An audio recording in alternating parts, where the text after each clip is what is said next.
Welcome to another episode of the Multipliers podcast. I will be your host for today. My name is Mehdi, and joining me is the Chief Investment Officer of the Multiplier Group, Jose Maria Dot. Dot, thank you for joining me on today's podcast. Thank you very much for inviting me. It's a pleasure being with you, Mehdi. Thank you, Dot. So let's start by giving us a background about who you are. Yeah, so Jose Maria Dot. So I'm from Spain. Was born in Barcelona, but raised mostly in Madrid. I studied civil engineering, but only worked as such a few years of my initial years of my career until I decided to do an MBA in ESA and Chicago Booth. And right after that, I came here to the Middle East. So it's been 15 years I've been living in the UAE in a mix of roles, initially in consulting, then in investment banking, and now purely focused in investment roles. I have a wonderful wife and 3 kids that I love a lot and that keep me very entertained during the weekends. God bless. Well, I don't know, what is it with engineers turning into investment banking? You know, there are so many engineers that I know that are now investment bankers.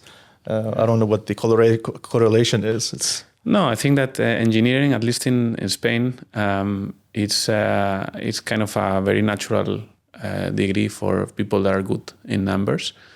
But then once you finish the degree and maybe you start working some years in that pure field, you realize that maybe it's a little bit too narrow, and many people then want to turn into other industries. And I think that investment banking, consulting are sectors that allow you to be exposed to more things, no? And that structuring that gives you the engineering, I think it helps a lot in those industries as well. Well, this is one of the things that we like about you actually here. You're very structured. You always have everything in the process, so on and so forth. So yeah, well, I can see where you're coming from. Yeah. Thank you. So let's talk a bit about the current landscape, investment landscape. How do you see it? Well, I think the current investment landscape is an interesting one, and it's an interesting one because it suits very well what we do at Multiply from many years back. No, now when you ask me about my background, right, I was thinking my focus in investment has shifted quite a lot in the last 10, 15 years. No, so when I arrived here to the Middle East in the late, I think it was 2008, 2009. The first years, the investment focus was very much into telecom. No, so I was privileged to work for a very good company called Delta Partners that focused a lot in telecom, media, and technology. And those first years were all about telecom, right? Because it's an industry that at that time had explosive growth, and at the same time, they were able to generate a lot of cash, right? Because it's a very solid business. No, there's not a lot of competition, which allows you to play with prices. And anyways, so it was a very good industry. But then that industry started to become very challenged by what was called at that time the over-the-top players, right? So you had a lot of digital players, the apps that you have in your smartphone, that started to capture that value in the value chain, and not only the value, but as well the brand relevance. No? So telcos became much more commoditized players and less interesting because they did not enjoy the upside that they used to have before. But at the same time, they had to continue investing all the capex. No? So that industry became less relevant and for me personally less interesting as well. No? So I did a kind of a refocused a lot myself to technology at that time, which was a crazy industry at that time, no? Because this is the periods in which technology investments were all about top line growth. So no one looked about anything else. So it was just about how fast this company can grow, what revenue multiple you want to pay. Sometimes not even revenue multiple, sometimes just number of customer multiples, right? So it's like VC type investing. Correct. Yeah. But not even for VCs, even for later stage investors, they were with that mentality. No, so I think the story of Facebook and as well Amazon, that's the path that they follow, right? So they were many years with creating losses, with the pitch that eventually they will reach a critical mass that everything will make sense, and it did for them, right? But Yeah. it took a while. It took a while, and for many other places it did not work, no. But everyone wanted to emulate that path, and yeah, I was many years doing deals in that space, no. So But if you take a look, for example, at Spotify, right? So a company like Spotify epitomizes what you were just talking about. Correct. So they didn't care about making a profit initially. What they cared about was growth. yeah, So let's grow. Let's keep on growing and reinvesting the money in the business, so on and so forth. So as a CIO, okay, of Multiply Group, where do you see the value in investing in a company where they want to keep on growing and growing and growing, and then for us, for example, because we don't do early stage investments and we care more about profitability. Okay, so how do you weigh and how do you see the pros and cons of each? So look, you cannot say whether a sector is good or bad, right? So it depends totally on what your shareholders want you to do with their money, right? So at Multiply, a story like Spotify does not make sense in the early days, right? Because we are more into investing in businesses where the technology risk or the business model risk is not anymore there, right? So we are already looking for companies that are in industries where the model has been proven and that we know that this company has demonstrated the ability to run the business profitably. Now, Spotify, for many investors that were in the early days, it has been a fantastic story. But you need to have that as your plan, right? So you need to understand when you were investing in the early days in Spotify that it might take 10 years or 15 years for it to turn profitable. And then I think they did a good job in listing. Then with the ups and downs, I think that in the recent months or year, I think that the share price has performed very well, which I think it's a proof that it's a company that is extremely dominant in the space that they are, right? So if you are dominant in the space that you are, eventually the business model makes sense. But what about the other ones? For every exactly, it's just for every one one success, maybe you have 100 or 1,000 stories that have haven't succeeded. Correct. And this is what I was talking about, right? So in the, let's say the mid in 2015, 2016, 2017, this was all about those type of businesses, and that was my focus as well. But then already before COVID, there was already a realization that many investors realized that this is not sustainable, no? So this doesn't work for the majority of models. So even myself at that time, I started focusing more still within the digital world, but I started focusing more on mediating in investments in companies that were already more sound from a profitability standpoint, right? So more solid KPIs that really reflect the value that the company is bringing to the shareholders. So I focus more on Series C, Series D, on sectors within the technology landscape, but the sectors that are less prone to hypes, no? And I think that, and when I'm going to your question, right, is precisely this, no? That I think that currently we're in that phase.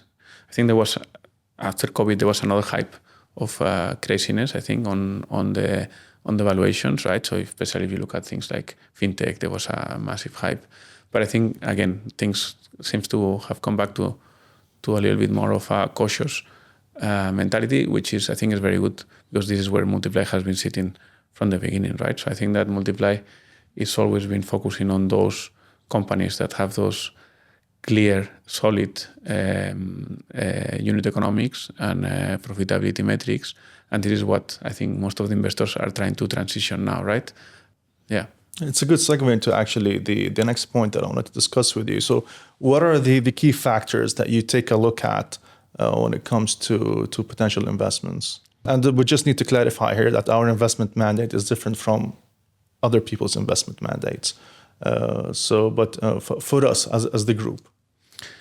Well, I mean, so we have very clear return targets, right? And as well, how do we want to bring value to shareholders, short term, medium term, long term, right? So that already defines quite a lot the type of investments that make sense for us. No? So when we look at an investment opportunity, of course, we start at a sector understanding, right? So looking at that sector, does it fit within the sectors that we want to invest and multiply, because we think that we can make a difference. Once we have checked, let's say, that box, then we started looking at the micro story of that company, right? So what has been the trajectory so far from a business evolution perspective, as well as from a financial perspective? What is the team that has taken the business to where it is now? Is that team ready for the next wave of growth? What are the opportunities that this company is going to have? And then we look as well at what upside can we create as Multiply, right? So even though we typically invest in companies where we get excited about the growth plan that the management has, that cannot be enough, right? So we need to be able to see ourselves, the company without Multiply and the company with Multiply, and we need to be able to see an upside, right? Which is where we really think we can bring the returns to our shareholder.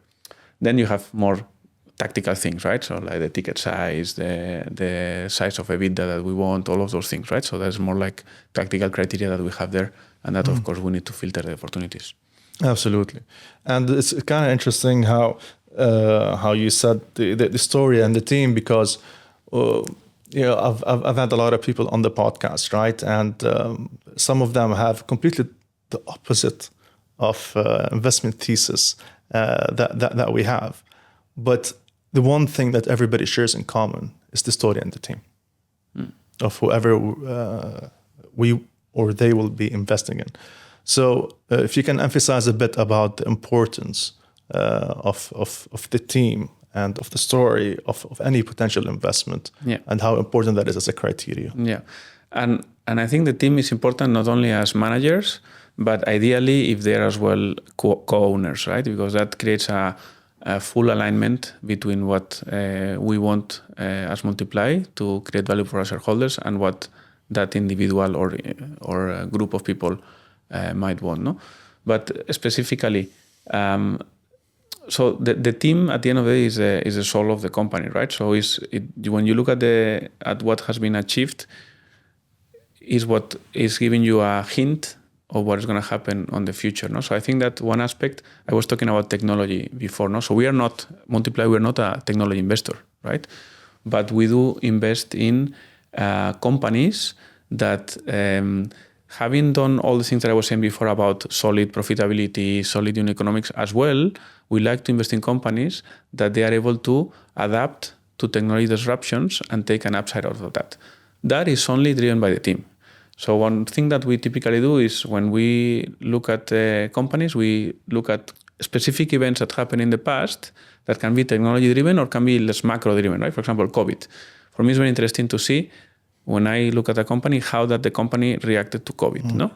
Or if you look at about technology, how did the company evolve to the digital revolution? Digital transformation. Why is that important? Because that same team is going to have other unexpected events in the future, right? Exactly. So, and technology specifically, right now. So now we are seeing all the revolution on artificial intelligence that we still don't know exactly how is it going to pan out in every sector, no? But what we do know as a certainty is that there's going to be technology disruption. We don't know what type, but there's going to be always technology disruption to our businesses. So investing in companies that have teams that have shown in the past that they are able to adapt to that disruption and create positive impact to the company is what really matters, no? So that's I don't know if I answered your question, no, but I think that's the aspect that is important, right? Is understanding the team, looking at the team as a group of people that have already done a number of things in the past that give you a hint of how they're going to behave in the future, right? And how successful they're going to be in the future. Yeah, absolutely, because it's like a marriage. Maybe it's easier to get out of a marriage than it is to get out of a bad investment. Yeah. Exactly. So, exactly. Yeah, I agree, especially about that whole, the team being resilient to different changes that are happening all over the world, be it COVID or being the digital transformation. And us here at Multiply Group, we have a digital transformation team, which is helping our subsidiaries, through this whole growth process. So maybe you can comment a bit about it. Which I think is great, and I think that our growth and transformation team has different areas where they focus to create value in our subsidiaries, and digital transformation, of course, is a critical piece of that. And I think that as majority owners of this company, it is our duty to help them in those more strategic initiatives. Having said that, the team inside needs to have the building blocks. So if the company doesn't have those building blocks, it doesn't matter how much patches you put on top of it, it will not work, right? Because at the end of the day, the people that run the company, the business day to day, are the team in the company, right? So you can give them programs, you can give them projects that you think that are going to create an upside, but the implementation is so important, right? So you cannot think that because you put a nice plan about digital transformation, what you need to do, you need to do that, you need to. If the team is not able to implement it, then it will be a failure. No? Absolutely. And this is something that we're seeing now also cascading from the top here in the UAE. So the government is driving the whole country towards not just digital transformation, but artificial intelligence, with all the investments that the country is making and making strides into that. So I think we're very lucky to be in a country like the UAE and Abu Dhabi at this day and age. Especially that we're seeing more and more big money coming into the region, setting up shop here. So how do you see this whole change from where we were, at least when you came to the country in 2008, to where we are now in 2024, with all these big names coming here? Yeah, I think that when I had my first interaction with Multiply, I remember. In the website, I remember there were two slogans or two sentences that caught my attention. One was "the best is yet to come," of course, that we use all the time, and the other one is "there is no better place to be than here right now." And I remember when I came here to talk to our CEO, I remember I emphasized a lot in that sentence because I truly believe it. Right, so I've been 15 years in the UAE, so I'm already totally converted and in love with this country, but I think particularly in the last few years, Abu Dhabi has made an amazing advancement, right? So I think no one can question that, or at least in the period I've been here, I have never seen Abu Dhabi so prominent in everything that has to do with investments in the region and as well innovation that we were talking before, right? So there's no doubt that most of the capital is here, right? So many pools of capital to invest, and always with a mindset that is somehow benefiting the country, no? And then that attracts as well pools of capital from outside, right? So you see all these international funds that are coming out to the region. But it's not only about the capital, no? But the innovation that we were talking before as well. So Abu Dhabi is becoming a center of innovation for so many things, no? So many funds. You look at other funds like G42, 2.0, Muadala. They have placed ADIO. They have placed so much emphasis on innovation and supporting that innovation to happen in this country, right? Because it's what the long-term value for the country is. And you can see now some examples that I find that are really game changers. If you look at the agreement that was signed recently between G42 and Microsoft, I think that's a game changer, no? Because it shows that it's not only about the region investing in businesses around the world, but as well the country being able to attract those companies to actually come here and they even put their money into the innovation that is happening here. So I think that's brilliant, and that makes me even more optimistic about the future of doing business in the UAE and particularly in Abu Dhabi. All these new technologies and all these new innovations that are taking place are absolutely wonderful. But at the same time, do you think that traditional industries are being overlooked a bit? Let's just call them the unsexy industries. But don't say it too loud, because that's an area that we take advantage, that not many people looks at them, right? So the traditional industry, or as you said, the less sexy industries are there and are fundamental for the economy, and are stable and they grow. And I think that there is so much value to be created there, no? And at the same time, for investors, there is three things that you can do to make an investment successful. One is, at what price do you enter? Mm-hmm. The second is, what value you generate during the time that you hold it? And the third is, at what price do you exit? No? So the entry point is one of those three, right? So for us as Multiply, the fact that many of those industries are overlooked for us is a good thing, no? Because it allows us to enter at multiples that we think are more sensible. Having said that, the part that we find interesting, or the companies that we find most interesting on those industries, are the ones that actually are able to benefit from technology disruptions, right? So that they are not fine. They might be in a more traditional industry, but they are benefiting from those innovations to create an upside. I think a good example is the investment we did recently in backlight, right? So out of home is probably one of those sectors that has been there for so many decades, right? But there's one piece of innovation that has happened in the last years, which is in digital out of home.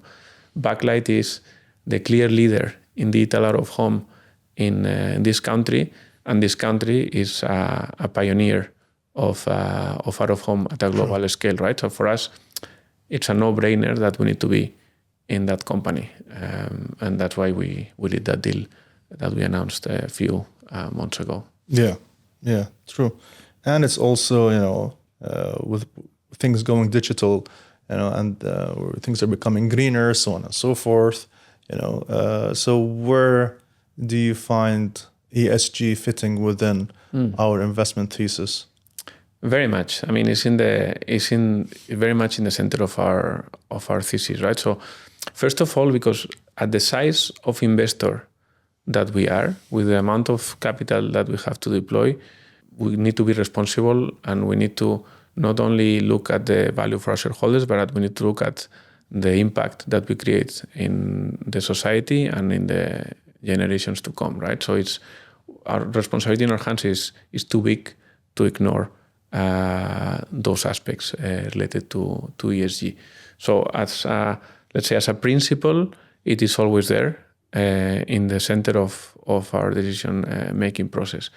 More tactically speaking, we do have it embed in the investment process, right? So at different stages of our investment process, we do look at ESG score of the investments that we look at, and that influences our decision, right? On whether we want to do this investment or not, or how do we want to what are the things that we want, if we do this investment, what are the things that we want to make sure we change in the company once we are inside, so that it creates a more positive impact to society, no? So yeah, in a nutshell, it's a very important one.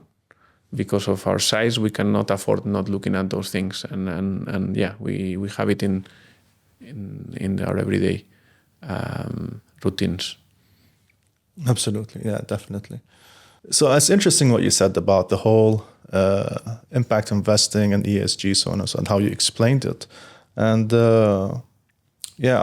we had made an investment, I think a year and a half ago, in Kalyon, in Turkey. Yeah. Where we spent $500 million on the biggest solar park in Europe that provides 1.3 gigawatts of renewable energy to roughly around 2 million people.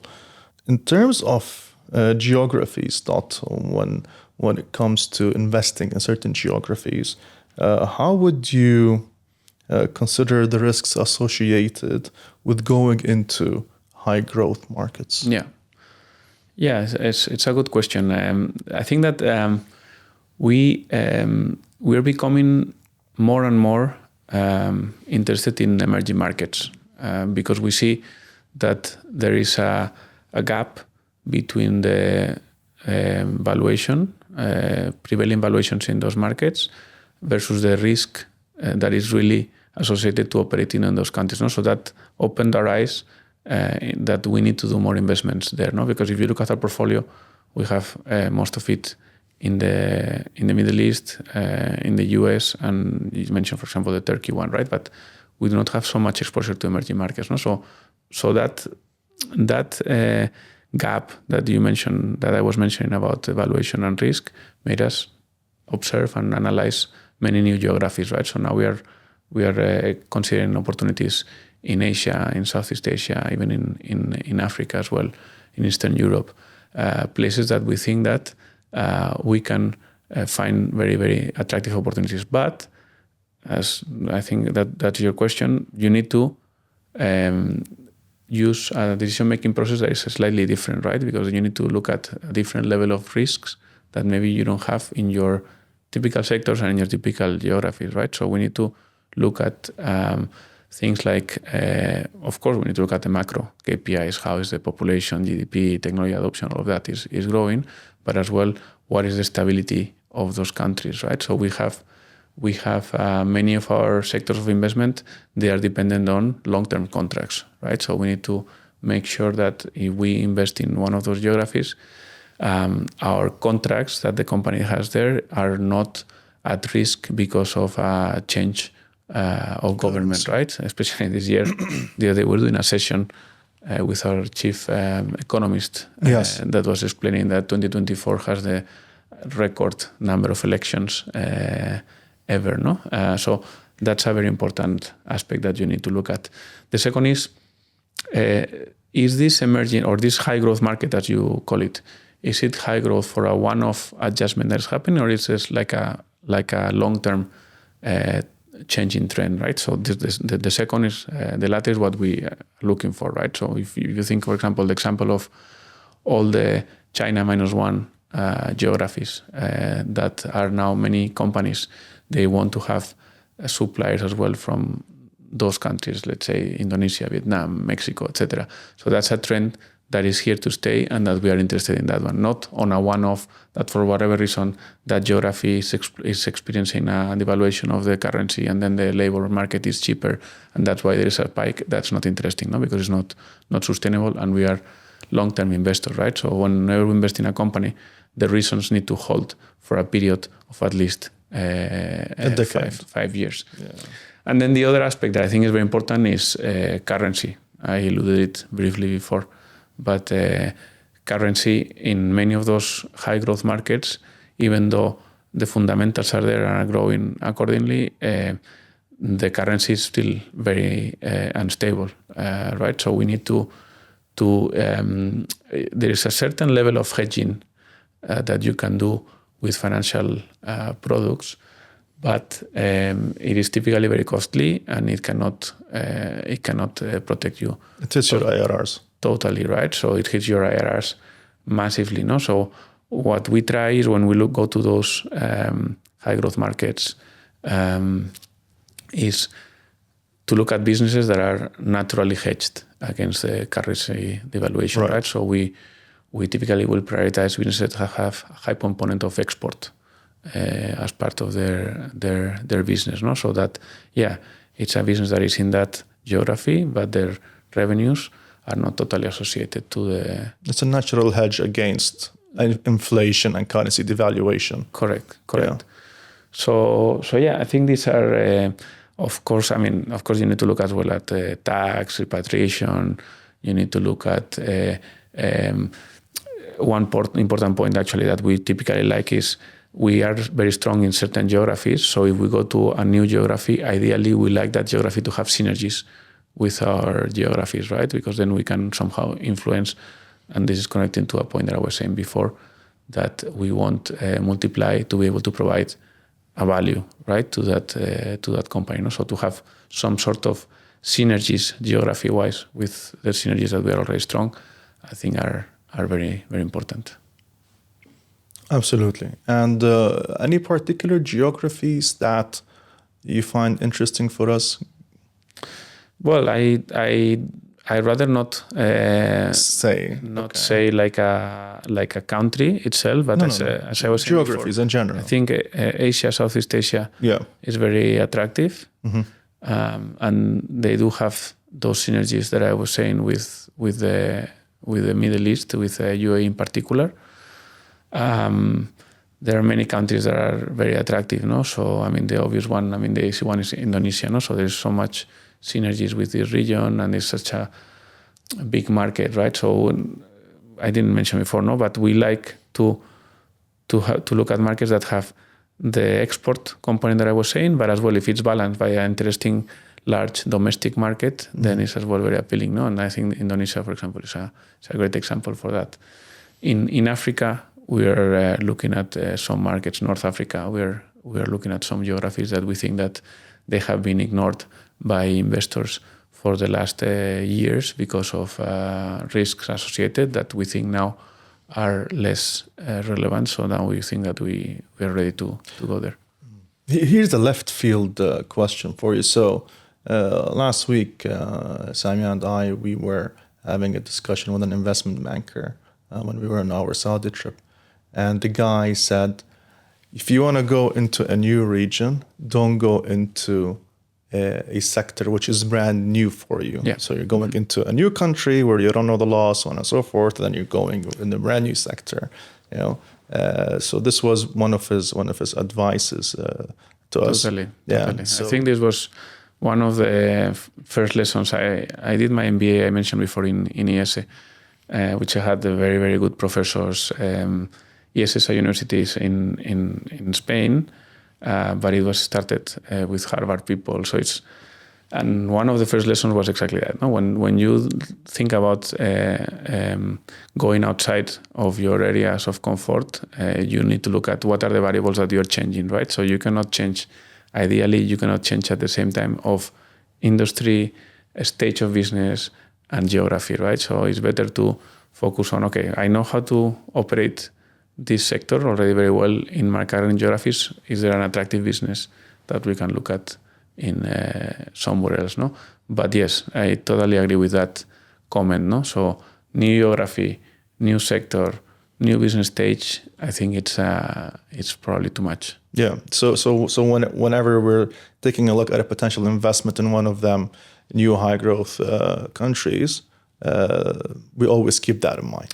We will prioritize our sectors. Yeah. And I think our sectors are wide enough to allow us to maneuver and to find areas that are relevant. But yes, ideally, yes. And our team is very highly experienced, and they come from a wide, diverse background. Yeah, absolutely. Yeah, that was as well one of the critical aspects when hiring the investment team, was to bring people that had exposure to different geographies and to different sectors, no? So that we could do these things. No? They're pretty diversified. You did a good job with that. Thank you. Yeah. Jose, we have a tradition on the podcast that there's a question that we ask towards the end, which is, if life is a book, on which chapter are we in Jose Maria's book? I would... I think we're just in the middle of the book. I mean, we are in that part where all the characters have been introduced. Things are moving. There is like some sort of a scene that is going on, and then there are certain decisions that you take in this part of the book that is gonna have a massive impact on the outcome of the book, and at the end of the book. Anything to do with your rock band? I would love to have some impact on that, but I don't think nowadays that is going to impact too much my career. But it's something that is there in the side of my brain. Yeah. I was actually surprised when I heard one of your songs. You're pretty good, man. Thank you very much. Yeah, very good. Jose Maria Tot, thank you so much for joining me on today's podcast. Thank you very much. Thanks a lot. Thank you for joining us today. Stay tuned for our next episode.